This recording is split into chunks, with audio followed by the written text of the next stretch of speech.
മൈസൂരിൽ കാണേണ്ട മുഴുവൻ കാഴ്ചകളും നമുക്ക് ഒരു മിനിറ്റിൽ കാണാം. ആദ്യമായിട്ട് പോകേണ്ടത് മൈസൂർ പാലസിലേക്കാണ്. താജ്മഹൽ കഴിഞ്ഞ് കഴിഞ്ഞാൽ ഇന്ത്യയിൽ ഏറ്റവും കൂടുതൽ ആളുകൾ സന്ദർശിക്കുന്ന സ്ഥലമാണ് മൈസൂർ പാലസ്.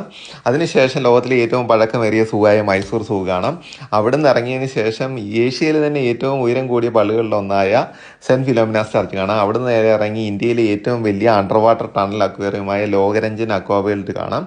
അവിടെ നിന്ന് നേരെ ഇറങ്ങി ടിപ്പു സുൽത്താൻ്റെ കുടുംബാംഗങ്ങളും കബറടങ്ങിയിരിക്കുന്ന ഗുംബസ് കാണാം. അവിടുന്ന് നമ്മൾ ടിപ്പു സുൽത്താൻ്റെ പാലസ് കാണാം. പാലസ് കണ്ടതിന് ശേഷം ടിപ്പു സുൽത്താൻ വെടിയേറ്റ് മരിച്ച സ്ഥലം കാണാം. അതിനുശേഷം ടിപ്പു സുൽത്താൻ ബ്രിട്ടീഷുകാരെ ശിക്ഷിച്ചിരുന്ന വാട്ടർ ജയിൽ കാണാം. അവിടുന്ന് നമ്മൾ വൈകുന്നേരം ചാമുണ്ഡി ഹിൽസിലേക്ക് പോയി ചാമുണ്ടേശ്വരി ക്ഷേത്രവും അവിടെ നിന്നുള്ള രാത്രിയുള്ള മൈസൂരിൻ്റെ കാഴ്ചകളുമൊക്കെ കാണാം.